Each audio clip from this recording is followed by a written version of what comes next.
He kept saying to me in my ear, like, you need to talk about the sweatshirt. You need to talk about the sweatshirt. So did you say before you came here, if you talk about the sweatshirt, it's real. If not, it's bullshit.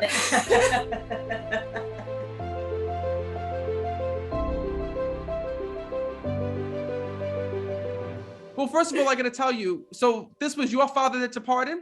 Yes. Know that he's stepping forward on the other side, because he kept saying to me, that's my daughter, that's my daughter. And first of all, I have to tell you that your dad wants to thank you for just going back to the old pictures of him. He tells me you were just going back through his pictures. And he says to me, Matt, he goes, Kim, he goes, I wish that I would have gotten to do this with my daughter when I was alive, he tells me. Because he says to me that as you were going through the pictures, it's like you were reliving old memories with your dad, because your dad was a storyteller here in this world. He always used to tell you stories about back when he was younger and back when he was a kid and back when he looked so good. And he shows me you were going through these pictures and you're like, oh my God, this is what my dad was talking about. Oh my God, that's the house he grew up in. Oh my God, this was his mom. Do you understand that? Yeah. Yeah. So know that when you were just going through that, your dad was there and with you, because he tells me he was right over your shoulder. He's also talking about the birthday I have to acknowledge as well. My mom's birthday in a couple of weeks. Oh, perfect. So know that he's here for your birthday, because he kept saying to me, say happy birthday, let me know that he's here. So that was your husband. Yeah. Yeah. And know that, first of all, I got to tell you, your dad thinks this is so funny right now that he can communicate with you both like this. And he actually tells me, he goes, Matt, now that I'm in the spirit world, he goes, I play tricks on them all the time. And he tells me that there's times when you feel weird things in your house. Is that true? Yeah. That's him. He actually tells me that he screws with the electricity. Like, have you just had electricity issues, or like issues that were going on with like your lights and things? Well, it's just the lights in the bathroom eventually just went, and there's issues with the washing machine and little different bits of electricity things that have been going a bit weird, to be honest. Please know that when spirits are new to the other side, they can come through in ways like this. And this is what he's doing right now, because he just said to me, Matt, he goes, I've been desperate to try to reach them. I've been desperate to try to get in touch with them. And then he showed me coming through electricity and messing all with you guys on the other side, but in the best way. First of all, I have to tell you that this was a tragedy and how this man had passed here in the physical world when I'm connecting. And I'm so sorry, first of all, to have to bring you back to his passing in that day. But your dad just said to me, I wasn't ready to say goodbye like this, Matt. He says, I wasn't ready to leave this world. And that's why I have to come through and communicate. He says, because since the day that I got to the other side, he says, my soul has been at peace, but my family hasn't. And he's been trying every which way that he could to reach you, to connect with you, and to talk with you here in this world. And that's what he's doing right now. And he says to me this, he says, Matt, what I need them to know is that here in this world, he says, I had such a beautiful family. He says, and I'm going to be honest with you. He tells me he's glad that you look through the pictures of him, because growing up, he tells me that he had issues in his childhood here in this world. Yeah. He says, and I had issues within my own family. In fact, he tells me that when he first met you as his wife, he tells me all he wanted within his life was his own family. All he wanted was to have love, because he talks about not having that when he was a kid and growing up. Do you understand that? Yes. Yeah. He says to me, and Matt, we had such a beautiful life with one another. He says, the one thing that he's so happy about is everything, every milestone that you went through, everything that you built with one another, and everything that you achieved with one another. He says, that's what true love really is. And when I'm connecting with him, he actually just said to me this. He says, Matt, he says, in heaven, if you could see him right now, he shows me that what he loved here in the physical was being outdoors when I'm connecting with him. And he says to me that was something that he seldom got to do here in this world, because he was constantly working and working and working and working and working. Oh. He says, if there's one thing that I always used to tell my wife, Matt, it was that one day I'm going to retire. We're going to do this together. We're going to do that together. We're going to travel together. He had all these plans that the two of you were supposed to do. And then all of a sudden he passed. He says, and that chapter of your life was one that you never got to experience. Yeah. Do you understand that? Yes. Yeah. He says to me, Matt, he says, please let my wife know. He says, she's not going to believe it, but I'm not working on the other side. He says, I am finally here and at peace, he shows me. That's good. But he also says to me this, when your husband was here in this world, he talks about the fact that he had gotten very sick here in the physical world when I'm connecting with him. Yeah. And he says to me that he did not have any idea that this was going to be deadly. He had no idea that he was actually going to pass from this here in the physical. Yeah. And that's what's so tough, because he keeps telling me, Matt, I wasn't even going to go into the doctor. I wasn't even going to go and get seen. Do you understand that? Yeah.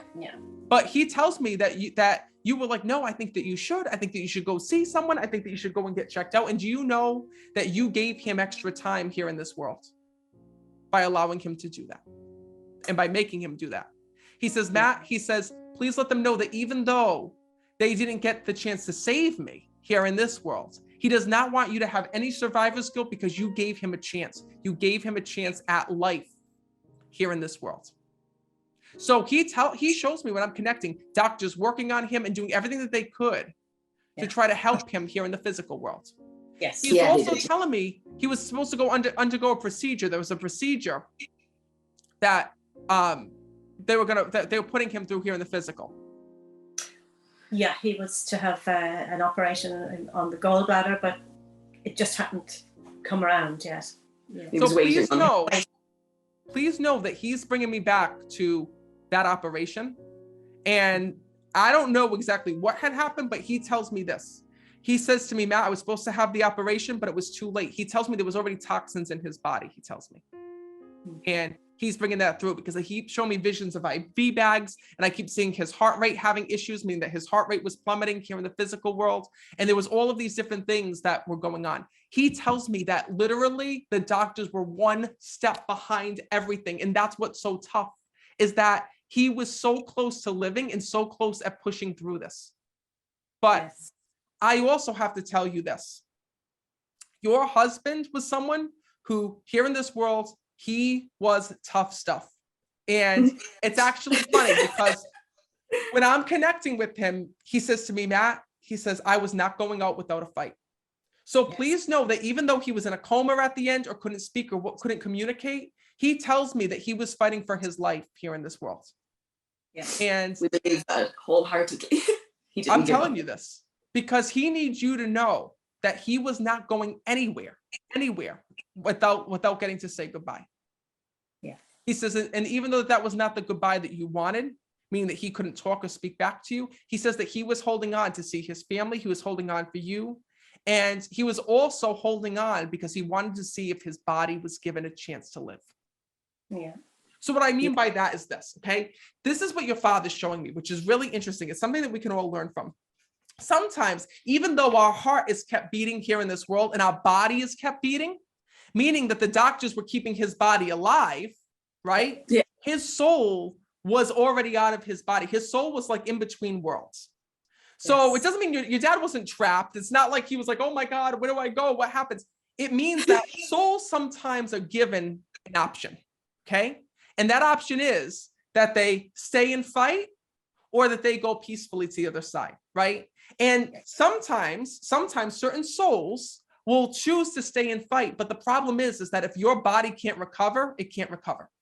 Yes. Do you know that your dad was hanging on for that reason? He says, Matt, he says, I was hanging on right there waiting to see if I was going to get a second chance. He says, because I would have taken it. Yeah. So Yes. he needs you both to know this because he talks about the way that even though he couldn't talk and communicate, those last days with your dad is not something that he wants you to be sad over because he heard about all the memories that you shared between the two of you with your dad while he was there in the room. He tells me you played music for him. He talks about the music that was played and you would sing to him on the side of him because he's bringing that through. He also tells me that you got people on the phone. There were phone calls that were made and you were taking phone calls in the room because people couldn't make it to see your dad. And you were saying he's here and he could hear the phones being around. Do you understand that? Yes.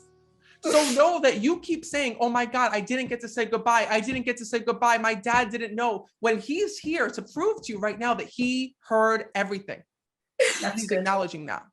He says, even though he passed so tragically here in this world, he says, this wasn't the one and only time that he had issues with his health, he tells me. He keeps showing me when I'm connecting and whispering in my ear about transfusions. Did he ever have a bleed, or was there an issue with transfusions with him? Oh, yeah, when he was younger. Yeah, when he was like a teenager, he had in stomach. Well, he had transfusions. Just a few years ago. That's what I'm talking about. That's what I need to talk about. Well, yeah, he's had them a lot a few He times. said to me, he kept telling me about when you were saying to me, no, no, no. He kept whispering in my ear, transfusions, talk about the blood, talk about the blood. And he kept saying to me, I almost died then. I almost died. Yeah. Yeah. So I'm going to tell you something right now. Your husband wasn't sure if there was an heaven, if there was an afterlife, if there was another side. He wanted to believe it, right? But he wasn't so sure. And I'll tell you this, when your husband almost died the first time, when he had that transfusion and he got really close to passing, he said to me that he asked God for more time here in this world. And God gave him those extra years to spend with you as his wife and you as his daughter. He says, and Matt, that's something that I'm so thankful for. Yeah. He just said to me this. He just said to me, Matt, please tell my wife that I love her so much. He says, and Matt, please tell my wife, thank you for talking to me every night before she goes to bed. He tells me that he's caught you sometimes kissing his picture and hugging his picture. You think that nobody can see you, but your husband can. That's the one. So know that he sees that. And he also tells me this. He says, Matt, please tell my wife to stop giving away my clothes, he tells me. That's so funny. He tells me, like, you always are trying to give away his sweatshirts. Like, here, take a sweatshirt. Oh, you need a sweatshirt? Here, my husband. You're wearing it right now? Shut the hell up. Yeah, this is my dad's. That's crazy.